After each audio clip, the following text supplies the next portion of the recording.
പിന്നെ മലയാളി കമ്മ്യൂണിറ്റി ഗ്രൂപ്പിന്റെ സ്വന്തം ശബ്ദമായ മലയാള ജാലകത്തിലേക്ക് ഏവർക്കും സ്വാഗതം. ഇന്ന് ഓഗസ്റ്റ് 9 മലയാളത്തിന്റെ ഏറ്റവും നല്ല ഒരു ദിനമാണ് ഇന്ന്. കാരണം ഇന്ന് വിന്ധ്യ മലയാളി കമ്മ്യൂണിറ്റി ഗ്രൂപ്പിന്റെ സ്വന്തം കലാസന്ധ്യ ആരംഭിക്കുകയാണ്. ഇന്ന് വില്യംസ് ടൗൺ ഹാളിൽ 4 മണിക്കാണ് കലാസന്ധ്യ വളരെയധികം വിഭവങ്ങളോട് കൂടിയ സദ്യയോടുകൂടെ നടക്കുന്നത്. നിങ്ങളെ എല്ലാവരെയും ഞങ്ങൾ ഹാർദവപൂർവ്വം സ്വാഗതം ചെയ്യുന്നു. പക്ഷെ ഇന്ന് ഇപ്പോഴത്തെ ഈ ഒരു സെഗ്മെന്റിൽ ഞാൻ നിങ്ങളുമായിട്ട് പങ്കുവെക്കുന്നത് മെൽബണിനെ സംബന്ധിച്ചിടത്തോളം, പ്രത്യേകിച്ച് വിന്തമനെ സംബന്ധിച്ചിടത്തോളം ഈ ദിവസങ്ങളിൽ ഏറ്റവും അധികം വർത്തമാനങ്ങൾ നടന്ന ഒരു ഒരു ടോപ്പിക്കിനെ പറ്റിയിട്ടാണ്. ടാർനിറ്റ്, ടുഗനീന, ഹോപ്പേഴ്സ് ക്രോസിംഗ് തുടങ്ങിയ ഏരിയകളിൽ ഏറ്റവും കൂടുതലായിട്ട് കളവുകളും കുട്ടികൾക്കും മുതിർന്നവർക്കും ഒരുപോലെ ഒരു സുരക്ഷാ സംവിധാനങ്ങൾ ഇല്ലാതിരിക്കുകയും ചെയ്യുന്നതിൻ്റെ ഒരു ആവശ്യകതയാണ് നമ്മൾ ഈ ദിവസങ്ങളിൽ എല്ലായിടത്തും തന്നെ നമ്മൾക്ക് കാണാനും അറിയാനുമായിട്ട് കഴിഞ്ഞത്. നമുക്കറിയാം, ഈ ദിവസങ്ങളിലെ പ്രശ്നങ്ങൾ എന്ന് വെച്ചാൽ നമ്മുടെ കുഞ്ഞുങ്ങൾ വളരെ നല്ല രീതിയിൽ അവരുടെ ആരോഗ്യ മാർഗങ്ങളിൽ ഇപ്പോൾ ബൈക്ക് റൈഡായിട്ടും അല്ലെങ്കിൽ നടക്കാനായിട്ടും ഒക്കെ പോകുമ്പോഴും പല രീതിയിലുള്ള ആക്രമണങ്ങൾ നടക്കുന്നു എന്ന് മാത്രമല്ല, നമ്മുടെ വീടുകളിൽ തികച്ചും അപ്രതീക്ഷിതമായ പ്രവർത്തനങ്ങളാണ്, അനാവശ്യമായ പ്രവർത്തനങ്ങളാണ് നടക്കുന്നത്. പല സ്ഥലങ്ങളിൽ നിന്ന് തന്നെ കാറുകൾ കളവ് പോകുന്നു എന്ന് അറിയുന്നു. ഈവൻ ഗരാജിനകത്ത് കിടക്കുന്ന കാറുകൾ എടുത്തുകൊണ്ട് പോകുന്ന അനുഭവങ്ങൾ നമുക്കുണ്ടായിട്ടുണ്ട്. അപ്പം ഇതിന് വേണ്ടിയിട്ട് കഴിഞ്ഞ ദിവസങ്ങളിൽ ടാർനീറ്റിൽ ഒരു വലിയ ഒരു മീറ്റിംഗ് സംഘടിപ്പിക്കുകയും അതിനെപ്പറ്റി ഉള്ള സംസാരങ്ങൾ നടക്കുകയൊക്കെ ചെയ്തിരുന്നു. നമ്മുടെ ഇവിടുത്തെ ഒരു ഇന്ത്യൻ വിഭാഗത്തിലുള്ള ആളുകളാണ് ഇവിടെ ഏറ്റവും കൂടുതൽ ഉള്ളത് എന്നുള്ളത് കൊണ്ട് തന്നെ ഈ ഒരു മീറ്റിങ്ങിന് നേതൃത്വം നൽകിയത് മലയാളികളെക്കാൾ അധികമായിട്ട് നോർത്ത് ഇന്ത്യൻ വിഭാഗത്തിലെ ആളുകളാണ്. പ്രത്യേകിച്ച് നമുക്കറിയാം, ഇവിടെ ടാർനീറ്റിൽ ഒരു വലിയ മലയാളി കമ്മ്യൂണിറ്റി ഉണ്ട്. പക്ഷെ അതിനേക്കാൾ വലിയ ഒരു ഇന്ത്യൻ കമ്മ്യൂണിറ്റിയാണ് ഉള്ളത്. അപ്പം എനിക്കതിൽ ഏറ്റവും അധികം സന്തോഷം തോന്നിയ ഒരു കാര്യം, ഇങ്ങനെ ഒരു പ്രശ്നമുണ്ടാകുമ്പോഴും നമ്മൾ സാധാരണയായിട്ട് നമ്മളുടെ പോലീസ് വിഭാഗങ്ങളെ അറിയിക്കുന്നു. അതിനുശേഷം നമ്മൾക്ക് പ്രത്യേകിച്ച് ഒന്നും തന്നെ നമുക്ക് ഉത്തരം കിട്ടുന്നില്ല എന്നുണ്ടെങ്കിൽ നമ്മൾക്ക് ഇവിടുത്തെ നേതാക്കന്മാരെ, പൊളിറ്റിക്കൽ നേതാക്കന്മാരെ ഈ ഒരു വിവരത്തെ പറ്റിയിട്ടുള്ള ആവശ്യകത, ഇതിന് വേണ്ടിയിട്ട് പ്രവർത്തിക്കേണ്ടതിന്റെ ആവശ്യകത മനസ്സിലാക്കി കൊടുക്കുകയും അങ്ങനെ അവരുടെ സഹായത്തോടു കൂടെ നമുക്ക് പ്രത്യേകിച്ച് എന്തെങ്കിലും റീഫോർമേഷൻസ് അല്ലെങ്കിൽ നമ്മുടെ പോളിസികളിൽ മാറ്റങ്ങൾ വരുത്താനായിട്ട് സാധിക്കുന്നുണ്ടോ എന്നുള്ള കാര്യങ്ങളൊക്കെയാണ് നമ്മൾ സാധാരണ ചിന്തിക്കുന്നത്. അപ്പൊ അതുകൊണ്ട് അത്തരം ഒരു മീറ്റിംഗ് നടന്നപ്പോൾ തന്നെ എനിക്ക് വളരെയധികം സന്തോഷം തോന്നിയത്, നമ്മുടെ കമ്മ്യൂണിറ്റി ഇവിടെ നടക്കുന്ന കാര്യങ്ങളെ പറ്റിയിട്ട് ബോധവാന്മാരാണ് എന്നുള്ളതാണ്. തങ്ങളുടെ തിരക്കേറിയ ജീവിതത്തിന്റെ ഇടയിലും ഇങ്ങനെ ഒരു സംഭവം നടക്കുന്നതിന് വേണ്ടിയിട്ട് അല്ലെങ്കിൽ അതിനുവേണ്ടി ചെയ്യുന്നതിന് വേണ്ടിയിട്ട് അവര് സമയം കണ്ടെത്തുന്നുണ്ട് എന്നുള്ളത് എനിക്ക് സന്തോഷം തോന്നി. അതോടൊപ്പം തന്നെ മറ്റൊരു കാര്യം, നമ്മുടെ ജീവിതത്തിൽ അല്ലെങ്കിൽ നമ്മുടെ ഈ കമ്മ്യൂണിറ്റിയിൽ ഏറ്റവും അധികം ഇപ്പോൾ കാണുന്ന മറ്റൊരു പ്രശ്നമാണ് ഫാമിലി വയലൻസ്. ആ ഒരു ടോപ്പിക്ക് എനിക്കും വളരെയധികം താല്പര്യമുള്ളത് കൊണ്ട് തന്നെ നമ്മൾ ഇത് രണ്ടും കണക്ട് ചെയ്ത് നോക്കുമ്പോൾ നമ്മളുടെ ജീവിതത്തിൽ നമ്മളുടെ സമാധാനപരമായ ഒരു ജീവിതത്തിന് എതിര് നിൽക്കുന്ന എന്തിനും എതിരെ പ്രവർത്തിക്കേണ്ടത് നമ്മുടെ ഒരു പൗരൻ എന്ന നിലയിൽ നമ്മുടെ ഒരു ആവശ്യം തന്നെയാണ്. ആ ഒരു ആവശ്യകതാ ബോധമുണ്ടെങ്കിൽ നമുക്ക് സന്തോഷവും സമാധാനവും നിറഞ്ഞ ഒരു ജീവിതം നമുക്ക് നയിക്കാനായിട്ട് സാധിക്കും. നമുക്കറിയാം, ഈ വരുന്ന മാസങ്ങളിലെല്ലാം നമ്മൾ ഒരു ഫാമിലി വയലൻസിന്റെ അവയർനെസ്സിനെ പറ്റിയിട്ടും എങ്ങനെ നമുക്ക് നോ ടു വയലൻസിന് വേണ്ടിയിട്ട് നമുക്ക് പ്രവർത്തിക്കാനായിട്ട് സാധിക്കുമെന്നതിനെ പറ്റിയിട്ടുള്ള ചർച്ചകളും പ്രവർത്തനങ്ങളും എല്ലാം നടക്കുന്നുണ്ട്. അപ്പം എൻ്റെ ഒരു ചോദ്യം, നിങ്ങളുടെ കമ്മ്യൂണിറ്റിയിൽ നിങ്ങൾ മലയാളിയാണോ അതല്ല നിങ്ങൾ മറ്റ് ഭാഷയിലുള്ളവരാണോ, ഇന്ത്യൻ ആണോ എന്നുള്ളതിനേക്കാൾ അധികം നിങ്ങളൊരു ഓസ്ട്രേലിയയിൽ താമസിക്കുന്ന ഒരു വ്യക്തിയാണോ? നിങ്ങളുടെ ജീവിതത്തിൽ സമാധാനം ഉണ്ടാകുന്നതിന് തടസ്സമായിട്ട് എന്തെങ്കിലും പ്രവർത്തനങ്ങൾ നിങ്ങളുടെ കുടുംബത്തിന്റെ ഉള്ളിലോ അല്ലെങ്കിൽ കുടുംബത്തിന് ചുറ്റുമായിട്ടോ നടക്കുന്നുണ്ടെങ്കിൽ നിങ്ങളത് ഉത്തരവാദിത്തപ്പെട്ടവരെ അറിയിക്കേണ്ടത് നിങ്ങളുടെ കടമയാണ്. അതിന്റെ കാരണം എന്താണെന്ന് വെച്ചാൽ, കഴിഞ്ഞ ദിവസങ്ങളിൽ നമ്മുടെ കമ്മ്യൂണിറ്റിയിൽ നിന്ന് ഉള്ള ഒരു കുടുംബത്തെ സഹായിക്കാൻ വേണ്ടിയിട്ട് ഞാൻ മജിസ്ട്രേറ്റ് കോടതിയിൽ പോയിരുന്നു. അപ്പൊ നമ്മൾ അവിടെ കാണാൻ കഴിഞ്ഞത്, വളരെയധികം പല രീതിയിലുള്ള കേസുകൾ വരുന്നുണ്ടെങ്കിലും ഏറ്റവും കൂടുതൽ കേസുകൾ വരുന്നത് ഇന്ത്യൻ കമ്മ്യൂണിറ്റിയിൽ നിന്ന് വരുന്ന ഫാമിലി വയലൻസ് കേസുകളാണ്. ഇപ്പം ഇന്ത്യൻ കമ്മ്യൂണിറ്റി എന്ന് പറയുമ്പോൾ ആ ഒരു മജിസ്ട്രേറ്റിനാണെങ്കിലും അവിടെയുള്ള ഓഫീസ് ജോലിക്കാർക്കാണെങ്കിലും ഇന്ത്യൻ കമ്മ്യൂണിറ്റി എന്ന് കേൾക്കുമ്പോൾ അവരുടെ മനസ്സിൽ പഞ്ചാബികളാണ് വരുന്നത് തീർച്ചയായിട്ടും. അതിന്റെ കാരണം മറ്റൊന്നുമല്ല, അവരുടെ ഭാഗത്തു നിന്നാണ് കൂടുതലും ഇങ്ങനെയുള്ള ഇങ്ങനത്തെ പ്രശ്നങ്ങളുമായിട്ട് കമ്മ്യൂണിറ്റിയിൽ നിന്ന് കോടതിയിലോട്ട് എത്തുന്നത്. പക്ഷേ അതിനേക്കാൾ ഏറെ പ്രശ്നങ്ങൾ മലയാളി കമ്മ്യൂണിറ്റിയിൽ ഉണ്ടെങ്കിലും നമ്മൾ സാധാരണ കോടതിയിലോട്ട് ചെല്ലാറില്ല. കാരണം അത് നമ്മുടെ സ്റ്റാറ്റസ് കോയെ ബാധിക്കുന്ന ഒരു സംഭവമാണ്. അത് സാധാരണ നമ്മൾ തന്നെ ഒതുക്കി തീർക്കുക എന്നുള്ള ആ ഒരു മലയാളികളുടെ ആ ഒരു ഒരു മനസ്സുണ്ടല്ലോ. അതുകൊണ്ട് സാധാരണ മലയാളികളുടെ കേസുകൾ കുറവാണ് എന്നാണ് അവിടെയുള്ള അവിടുത്തെ ഡ്യൂട്ടി ലോയറുമായിട്ട് സംസാരിച്ചപ്പോഴേ എനിക്ക് മനസ്സിലാക്കാനായിട്ട് കഴിഞ്ഞത്. പക്ഷേ 10 വർഷങ്ങൾക്ക് മുമ്പ് ഞാൻ തന്നെ ആ ഒരു കോടതിയിൽ പേടിച്ച് വിറച്ച് കരഞ്ഞ് എൻ്റെ ജീവിതവും എൻ്റെ കുടുംബത്തിന് വേണ്ടി നിന്ന സംരംഭങ്ങൾ ആ സമയങ്ങൾ ഞാൻ ആ സമയത്ത് ഓർക്കുകയായിരുന്നു. കാരണം ആദ്യമായിട്ട് കോടതി വരാന്തയിൽ നമ്മൾ നിൽക്കുമ്പോൾ നമ്മുടെ ഹൃദയം ഒന്ന് പെടയും. കാരണം നമ്മൾ ചെയ്തതും ചെയ്യാത്തതുമായിട്ടുള്ള തെറ്റുകൾ ഒരു ഒരു കോടതിക്ക് മുൻപിൽ, ഒരു മജിസ്ട്രേറ്റിന് മുമ്പിൽ ഏറ്റുപറയുക, അതിൽ നിന്ന് കിട്ടുന്ന ആ ഒരു ശിക്ഷ എന്നതിനേക്കാളും വിധി എന്താണെന്ന് അറിയുക എന്നുള്ളതൊക്കെ നമ്മുടെ ഹൃദയത്തെ തളർത്തുന്ന വലിയ ഒരു ഒരു മാനസികാവസ്ഥയാണ്. അപ്പൊ ഞാൻ ഈ ഒരു കഴിഞ്ഞ 3-4 വർഷങ്ങളായിട്ട് ഇങ്ങനെ കോടതിയിൽ പോയി, അല്ലെങ്കിൽ കോടതിയുമായിട്ട് ബന്ധപ്പെട്ട കാര്യങ്ങളിൽ കഷ്ടപ്പെടുന്ന മലയാളികളെയും അതുപോലെ ഇന്ത്യക്കാരെയും ഈയിടെയായിട്ട് കുറച്ച് ഓസ്ട്രേലിയൻ ആളുകളെയൊക്കെ നമ്മൾ ഹെൽപ്പ് ചെയ്യുന്നുണ്ട്. കാരണം എന്താണെന്ന് വെച്ചാൽ നമ്മൾ തന്നെ ആ ഒരു ഒരു പ്രസ്ഥാനത്തിലോട്ട്, അല്ലെങ്കിൽ ഒരു ലീഗലായിട്ടുള്ള അല്ലെങ്കിൽ കോടതിയുടെ ആ ഭാഗങ്ങളിലോട്ട് പോകുമ്പോൾ നമ്മൾ ഇംഗ്ലീഷിൽ എത്ര പ്രാവീണ്യം ആണ് ഉണ്ട് എന്നുണ്ടെങ്കിലും ആ ഒരു ലീഗലായിട്ടുള്ള ഭാഷ സംസാരിക്കാൻ, അതിനെ മനസ്സിലാക്കുകയും ചെയ്യാനായിട്ട് ഒരു ഇച്ചിരി പാടാണ്. കാരണം നമുക്ക് കിട്ടുന്ന ഓരോ ഓരോ ഓർഡറുകളിലും പല പല ഭാഷകളിൽ ഒരു പക്ഷേ ഇതാണോ ശരി, ഇതാണോ തെറ്റ് എന്നുള്ള രീതിയിൽ പല കാര്യങ്ങളും നടക്കുന്നുണ്ട്. അപ്പൊ അതുകൊണ്ട് തന്നെയാണ് ഒരു മലയാളിയെ സംബന്ധിച്ചിടത്തോളം നമുക്കൊരു ഇന്റർപ്രറ്റർ ഉണ്ടെങ്കിലും ഒരു പക്ഷേ നമ്മൾ പറയുന്നതിന് തല തിരിച്ചായിരിക്കും ഇന്റർപ്രറ്റർ നമുക്ക് വേണ്ടിയിട്ട് സംസാരിക്കുന്നത്. അതുമാത്രമല്ല, നമ്മുടെ ആ ഒരു അവസ്ഥ, അല്ലെങ്കിൽ നമ്മളുടെ ആ ഒരു സാഹചര്യം മനസ്സിലാക്കാൻ പറ്റാത്ത ഒരു ഇന്റർപ്രറ്റർ ആണെങ്കിൽ നമ്മൾ പറയുന്നതിൻ്റെ തിരിച്ചുള്ള ഒരു ഉത്തരമായിരിക്കും മജിസ്ട്രേറ്റ് നമുക്ക് തരിക. കാരണം അത് മജിസ്ട്രേറ്റിന്റെ കുറ്റമല്ല. കാരണം അവർ കേൾക്കുന്ന ഇംഗ്ലീഷിൽ അവർക്കതിന് പ്രത്യേകിച്ച് ഒരു വ്യത്യാസവും കാണാനായിട്ട് സാധിക്കില്ല.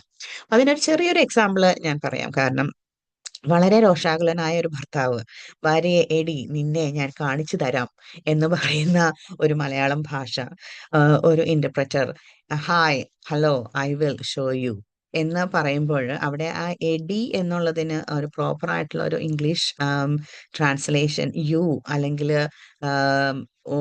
ആ പേര് വെച്ചിട്ട് ആണ് ഒരു പക്ഷേ ഇന്റർപ്രറ്ററിന് കൊടുക്കാനായിട്ട് പറ്റുള്ളൂ. "ഐ വിൽ ഷോ യു" എന്ന് പറയുന്നത്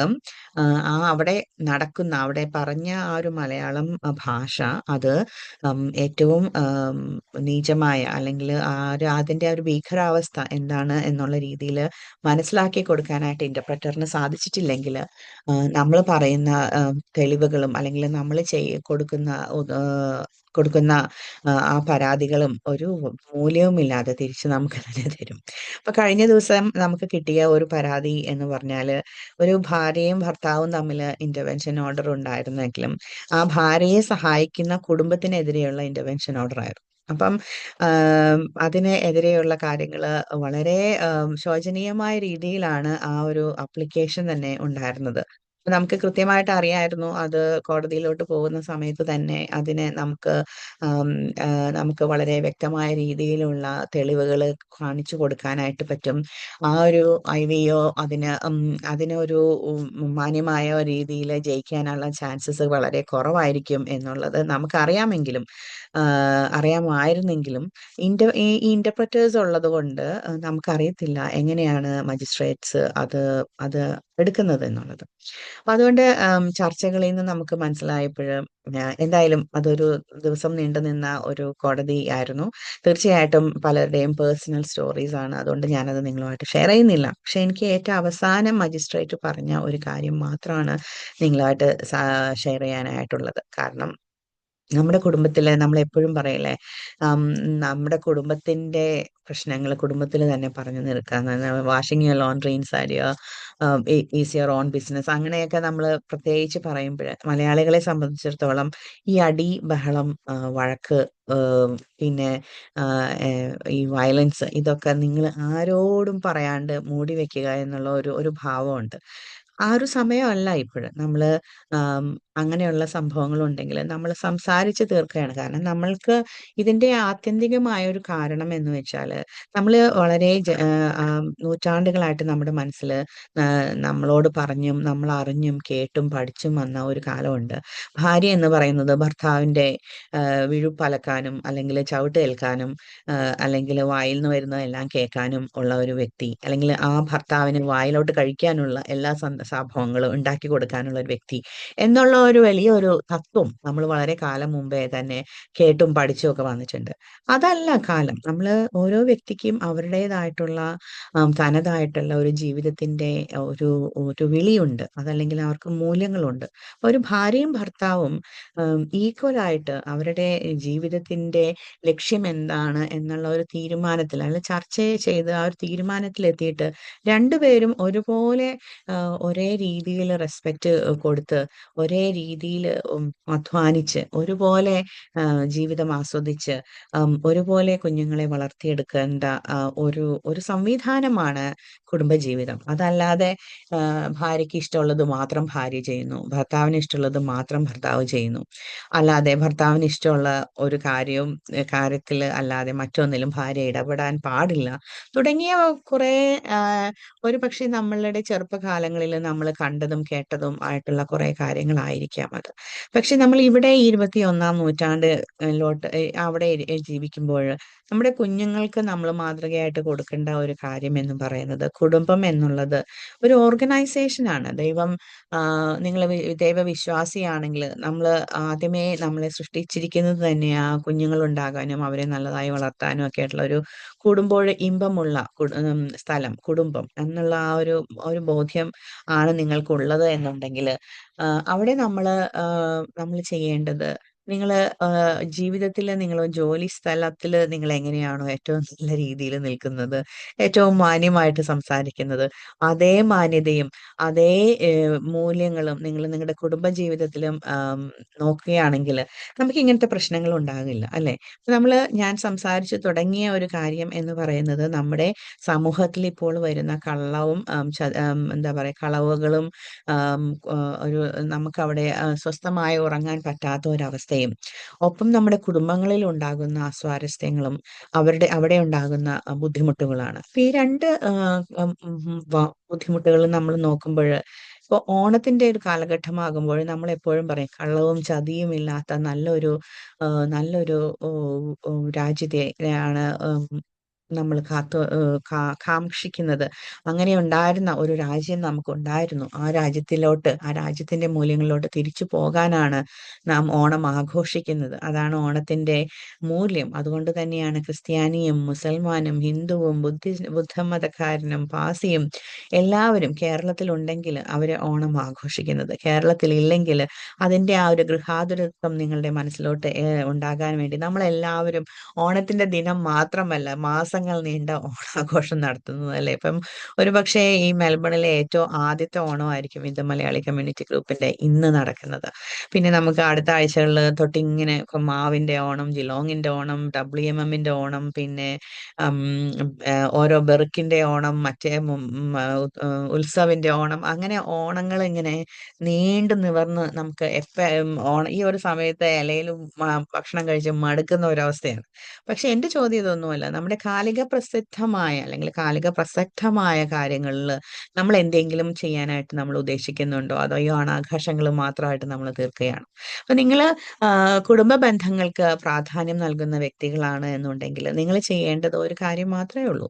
കാരണം നമ്മുടെ കുടുംബ ബന്ധങ്ങളെ ശക്തമുള്ളതാക്കാനായിട്ട് തുറന്ന സംസാരങ്ങൾ, തുറന്ന ചർച്ചകൾ നടക്കേണ്ടത് ഭാര്യയും ഭർത്താവും കുഞ്ഞുങ്ങളുമായിട്ടാണ്. കുഞ്ഞുങ്ങൾക്ക് എന്താണ് ആവശ്യമുള്ളത് എന്നുള്ളത് അവരോട് ചോദിച്ചറിയേണ്ടത് ഏറ്റവും ആവശ്യമുള്ള കാര്യമാണ്. പണ്ട് നമുക്കറിയാം, നമുക്ക് നമ്മുടെ അപ്പനും അമ്മയും പറയുന്നത് അതുപോലെ കേൾക്കുക എന്നുള്ളതായിരുന്നു കുഞ്ഞുങ്ങളുടെ ഒരു ഒരു ഒരു നയം. പക്ഷെ ഇപ്പോൾ അവർ പറയുന്നത് നമ്മൾ കേൾക്കുക എന്നുള്ളതാണ് ഇപ്പോഴത്തെ ഒരു നയം. പക്ഷെ അതിനുവേണ്ടി നമ്മൾ ചെയ്യേണ്ടത് അവരുടെ മൂല്യങ്ങൾ എന്താണ്, അത് അവരെന്താ ഏതൊരു രീതിയിലുള്ള ജീവിത ശൈലിയിലോട്ടാണ് പോകാനായിട്ട് ആഗ്രഹിക്കുന്നത്, അത് നമ്മുടെ മൂല്യങ്ങളുമായിട്ട് കണക്ട് ചെയ്യുന്നതാണോ എന്ന് നമ്മൾ കണ്ടെത്തേണ്ടിയിരിക്കുന്നു. ഒരുപക്ഷേ നമ്മള് കുഞ്ഞുങ്ങളെല്ലാം വലുതായി കഴിഞ്ഞ് അവര് നമ്മുടെ മനസ്സിൽ വിചാരിച്ച രീതിയിൽ എത്താതെ വരുമ്പോഴാണ് ഇതൊന്നും ശരിയായില്ല എന്ന് നമ്മള് ചിന്തിക്കുന്നത്. പക്ഷെ നമ്മൾ ചെയ്യേണ്ടത് ഇപ്പോൾ തന്നെ നമ്മുടെ ജീവിതത്തില് നമുക്ക് മൂല്യങ്ങളുണ്ടോ? നമ്മൾ ജീവിക്കുന്നത് ഏതെങ്കിലും കൃത്യമായ ഒരു മൂല്യത്തിന് അധിഷ്ഠിതമായിട്ടാണോ? അതോ എൻ്റെ അമ്മ പറഞ്ഞതുപോലെ, അല്ലെങ്കിൽ എൻ്റെ അപ്പൻ പറഞ്ഞതുപോലെ, എൻ്റെ അമ്മായിയപ്പൻ പറഞ്ഞതുപോലെ, അല്ലെങ്കിൽ അവരൊന്നും ചെയ്യാതിരുന്ന അതിന്റെ എതിരായിട്ടുള്ള, അല്ലെങ്കിൽ പൈസ മാത്രം ഉണ്ടാക്കുക, അല്ലെങ്കിൽ വീടുകൾ മാത്രം വാങ്ങിച്ചു കൂട്ടുക, നല്ല കാറുകൾ മാത്രം വാങ്ങിച്ചു കൂട്ടുക, നല്ല ബിസിനസ് മാത്രം ചെയ്യുക, അങ്ങനത്തെ ഒരു മൂല്യമാണോ നിങ്ങൾക്കുള്ളത്? അതോ അല്ല, എൻ്റെ ജീവിതത്തിൽ ഇന്ന ഇന്ന കാര്യങ്ങൾ, ഇന്ന മിനിമം 3 മൂല്യങ്ങൾ ഞാൻ മുറുകെ പിടിച്ചിട്ടാണ് ഞാൻ ജീവിക്കുന്നത്. എന്തു വന്നാലും സത്യം എന്ന മൂല്യത്തിന്, അല്ലെങ്കിൽ ആദരവ് എന്നുള്ള ഒരു മൂല്യത്തിന്, അല്ലെങ്കിൽ സന്തോഷം എന്നൊരു മൂല്യം, അങ്ങനെ 3 മൂല്യങ്ങൾ ഉണ്ട്. അതിനോടനുബന്ധിച്ചിട്ടുള്ള കാര്യങ്ങളാണ് ഞാൻ ചെയ്യുന്നത് എന്നുണ്ടെങ്കിൽ അത് നിങ്ങളുടെ കുഞ്ഞുങ്ങൾക്കും നിങ്ങളുടെ ഭാര്യയ്ക്കും ഭർത്താവിനും നിങ്ങൾക്ക് ഒരുപോലെ പങ്കുവെക്കാനായിട്ട് സാധിക്കും. അങ്ങനെ ചെയ്യുന്നുണ്ടെങ്കിൽ നമുക്ക് ചെയ്യാൻ നൽകുന്ന ഒരു കാര്യം, നമ്മൾ അറിയാതെ തന്നെ നമ്മുടെ ജീവിതത്തിന്റെ ഭദ്രത നമ്മൾ ഉണ്ടാക്കുകയാണ്. ഒരു പക്ഷേ ആ മൂല്യങ്ങൾ ക്ലാഷ് ചെയ്യുമ്പോഴായിരിക്കും നമ്മൾക്ക് കൂടുതൽ സംസാരിക്കേണ്ടത്. നമ്മൾ ഒരു ഒരു രണ്ടുപേരും തമ്മിലുള്ള സംസാരത്തിൽ നമ്മളൊരു നടുവിൽ വരേണ്ടതും. അത് എപ്പോഴും തന്നെ സംസാരിക്കുകയും നമ്മൾ കോംപ്രമൈസുകൾ ചെയ്യുമ്പോഴും ചെയ്യേണ്ടത്, നമ്മൾ അങ്ങോട്ടും ഇങ്ങോട്ടും നമ്മുടെ മനസ്സിനുള്ളിലുള്ള ആ ആഗ്രഹങ്ങൾ, അല്ലെങ്കിൽ നമ്മുടെ ചിന്തകൾ മറ്റുള്ളവരായിട്ട് പങ്കുവെക്കുമ്പോൾ അത് സ്വീകരിക്കാനായിട്ട് ഉള്ള ഒരു മഹാമനസ്കത എന്തായാലും ഉണ്ടാകും. നമ്മൾ സത്യത്തിന് വേണ്ടി നിലനിൽക്കുമ്പോൾ നമ്മോട് കൂടെ ആ സത്യം ഉണ്ടാകും. സത്യം തന്നെയാണ് വിജയിക്കുക. അതുകൊണ്ടാണല്ലോ സത്യമേവ ജയതേ എന്നുള്ള ഒരു മഹാതത്വത്തിൽ നമ്മൾ ഉറച്ചു വിശ്വസിക്കുന്നത്. അപ്പൊ ഞാനിങ്ങനെ കാടുകയറി സംസാരിക്കാതെ 2 പോയിന്റുകൾ മാത്രമാണ് ഇന്നത്തെ പ്രശ്നങ്ങൾ എന്നുള്ള രീതിയിൽ ഞാൻ നിങ്ങൾക്ക് മുമ്പിൽ പങ്കുവെക്കുന്നത്. ഒന്ന്, നമ്മുടെ ഇന്നത്തെ മെൽബണിൽ, അല്ലെങ്കിൽ ടാർണീറ്റ്, ട്രുക്കനീന, ഹോപ്പേഴ്സ് ക്രോസിംഗ്, വെറുബി തുടങ്ങിയ സബർബുകളിൽ ഏറ്റവും അധികമായിട്ട് കാണുന്ന ഇപ്പോഴത്തെ കളവ് നടക്കുന്നു. നമുക്ക് ഒരു സ്വസ്ഥതയില്ലാത്തത്, സുരക്ഷാ സംവിധാനങ്ങൾ ഇല്ലാത്തത് തുടങ്ങിയ പ്രശ്നങ്ങൾ വരുമ്പോൾ നിങ്ങൾ ചെയ്യേണ്ടത്, നിങ്ങൾക്കാണ് അത് അനുഭവപ്പെടുന്നുണ്ടെങ്കിൽ നിങ്ങൾ തീർച്ചയായിട്ടും അത് നിങ്ങൾ പോലീസ് സ്റ്റേഷനിൽ ചെന്ന് അറിയിക്കണം, ഒരു കംപ്ലൈന്റ് കൊടുക്കണം. കാരണം പോലീസ് സ്റ്റേഷനിലെ കംപ്ലൈന്റുകളുടെ എണ്ണം കൂടുമ്പോൾ മാത്രമാണ് അവിടെ എന്തെങ്കിലും ഒരു പ്രതിവിധി നടത്താനായിട്ടുള്ള ഒരു കാര്യം നമുക്ക് ചെയ്യാനായിട്ട് സാധിക്കുകയുള്ളൂ. പ്രത്യേകിച്ച് നമ്മുടെ വെസ്റ്റ് സൈഡിലെ പോലീസ് സ്റ്റേഷനുകളിൽ പോലീസ് അധികാരികളുടെ എണ്ണം വളരെ കുറവാണ്. അതുകൊണ്ട് നമ്മൾ കൂടുതൽ കംപ്ലൈന്റുകൾ വരുമ്പോൾ മാത്രമാണ് അവിടെ കൂടുതൽ കാര്യങ്ങൾ നടക്കത്തുള്ളൂ. അതാണ് ഒരു കാര്യം. 2, നമ്മുടെ കുടുംബങ്ങളിലെ പ്രശ്നങ്ങൾ ഉണ്ടാകുന്നുണ്ടെങ്കിൽ ഇവിടെ നമുക്ക് വളരെയധികം പ്രസ്ഥാനങ്ങൾ ഇപ്പോൾ ഫ്രീ ആയിട്ട് വർക്ക് ചെയ്യുന്നുണ്ട്. അപ്പൊ അതുകൊണ്ട് നിങ്ങൾക്ക് ചുറ്റുമുള്ളവരുമായിട്ട് കണക്ട് ചെയ്തിട്ട് നിങ്ങൾ അത് കുടുംബങ്ങളുടെ പ്രശ്നങ്ങൾ ആരെങ്കിലുമായിട്ട് സംസാരിക്കണം.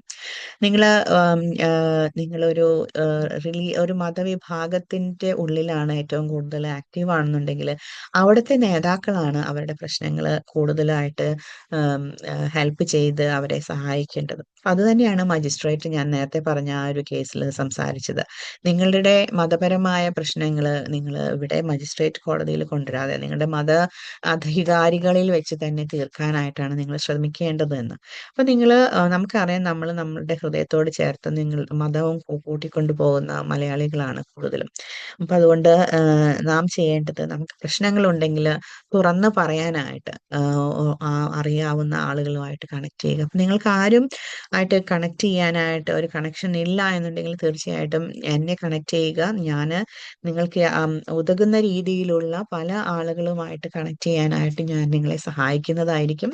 കാരണം നമ്മൾ ഒരു ഏറ്റവും വിഷമം നിറഞ്ഞ ഒരു മേഖലയിലൂടെ ഒറ്റയ്ക്ക് സഞ്ചരിക്കുമ്പോഴാണ് അങ്ങനെ സഞ്ചരിക്കുന്ന ആളുകളുടെ വിഷമം നമുക്ക് മനസ്സിലാകുക. അതുകൊണ്ടാണ് നമ്മൾ അങ്ങനെ സഞ്ചരിക്കുന്നവർക്ക് വേണ്ടിയിട്ട് നമ്മൾ സഹായം നൽകുന്നത്. അതും തീർച്ചയായിട്ടും ഒരു ഫ്രീ ആയിട്ടുള്ള ഒരു സഹായം നൽകുന്നത് അതിൻ്റെ ആ ഒരു വേദന നമുക്കറിയുന്നതുകൊണ്ടാണ്. അപ്പം അതുകൊണ്ട് നിങ്ങൾ ഇങ്ങനത്തെ 2 കാര്യങ്ങൾ നിങ്ങൾക്ക് ഇപ്പം നിങ്ങളുടെ വീടുപരമായിട്ടുള്ള പ്രശ്നങ്ങൾ അല്ലെങ്കിൽ കുടുംബപരമായിട്ടുള്ള പ്രശ്നങ്ങൾക്ക് ആരെ കണക്ട് ചെയ്യണം എന്ന് അറിയില്ല എന്നുണ്ടെങ്കിൽ തീർച്ചയായിട്ടും അറിയിക്കുക. എന്നെ അറിയിക്കേണ്ട വിലാസം 0401360144